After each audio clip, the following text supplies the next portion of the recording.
game, but why did your team fall apart after that happened? Well, I thought Maryland did a great job of just being aggressive and getting the ball where they wanted to.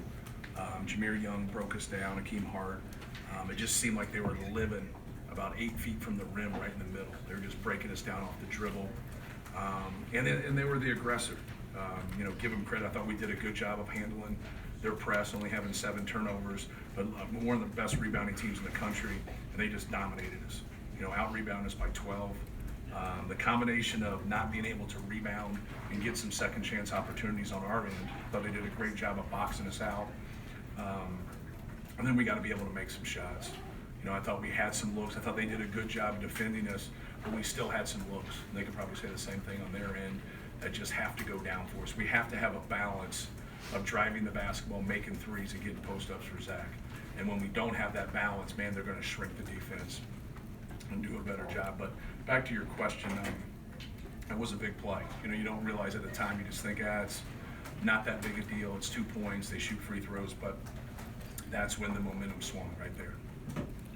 Matt, why did they have the kind of success on the boards against you that nobody really has this year? Right, obviously, the absolute answer, will come from film. The one thing, kind of a knee-jerk reaction to it is, they went after the ball more. They played hard, whatever that might be. Like they just had a better nose for the basketball.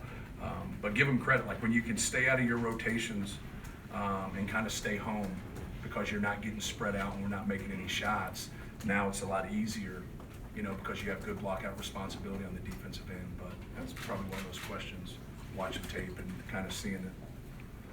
Coach, right here, it seemed like Braden really came out hot there and then slowed down. What do you think changed there probably about halfway through the second half? Well, trying to get him to be aggressive. Like we knew they'd come up in their transition when they were man and really try to get to Zach like they did the first game. And so we just told him to try to drive the basketball as much as possible and get in there and use his dribble through or play off of 2 feet if he doesn't have something for himself. But, I like his aggressiveness. I thought he did some good things.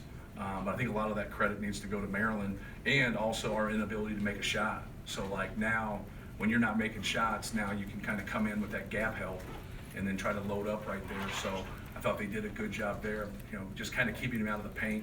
Even though he got in there some, he didn't get in there as much. Then he had a couple where he missed them that I thought were okay shots. It just didn't go down for him. But I'd give a lot of credit to I thought Maryland's defense really picked up at that time. They kind of ratcheted things up. And how would you assess life in this conference night in, night out? Well, right now it stinks for me. But, it's part of it. I've been in this league for, as a player and a coach and, 23 years. And so you see the ups and you see the downs and it's really hard to win on the road, more than anything. Like the venues, like this was, the students were great. I was hoping it was that early start and people didn't kind of trickle in, for a while. But I know it's tough in a metropolitan area like this with that 6:30 start. But it's just difficult. Like, there's times as a coach where you feel like you can beat anybody. Then there's times like you don't feel like you can beat anybody. It's just you never kind of are in that middle ground. But you also got to understand, being on the road, you got to be about 10, 12 points better than your opponent, and we were not that tonight. And give them credit for that. But it's a fabulous league. When you look at the attendance, #1 attendance conference since 1976, since I was in kindergarten. I don't know where you guys were in '76. So it just kind of shows you, to the league and how difficult things are. And Maryland's been great. Maryland has been really, really good for our conference. Then from a basketball standpoint, I can't talk for all sports because I don't know. But they've been really, really good. They've had great teams. They've been competitive. And Kevin's going to do a great job. He's doing a great job.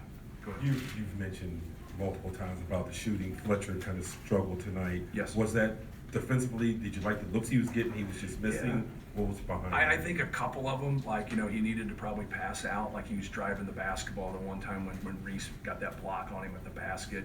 Getting deep against size, you got to be careful. You got to get the dump downs or the spray outs and try to get that. But he went through this a little bit in non-conference, and I just told our team, I'm like, I'm not in the business of taking bad players. Like, I'm going to take good basketball players, but we have skilled guys. I'm not going to allow people to consistently shoot shots that they've never made before. He's a big-time shooter, He's going to be a great player for us. He's a great player right now. But we had this stretch, not just with him, but with a handful of our guys in non-conference. And everybody, called in the radio show, like, why are you doing this? Why are you doing it? Because I believe in them. I believe they're going to make shots, but you got to be able to generate enough good shots. And I thought tonight, we had some good looks that we needed to knock down, but we didn't have a bunch of them because I thought Maryland's defense was pretty good. Go ahead. And things have kind of gotten a little off kilter 3 of the last 4 games, Mhm. a little bit of a rough stretch. Yes. How do you, as a coach, get it back together before the Big Ten tournament starts? Yeah, just your preparation. Like I'm not really worried about the Big Ten tournament. I'm worried about the NCAA tournament.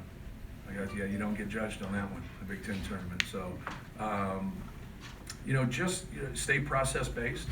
Believe in your team, but all of a sudden be honest about what's going on. Like we got to be tougher. Like we can't shore up turnovers and then not rebound. Like you got to come in here and win the possession battle.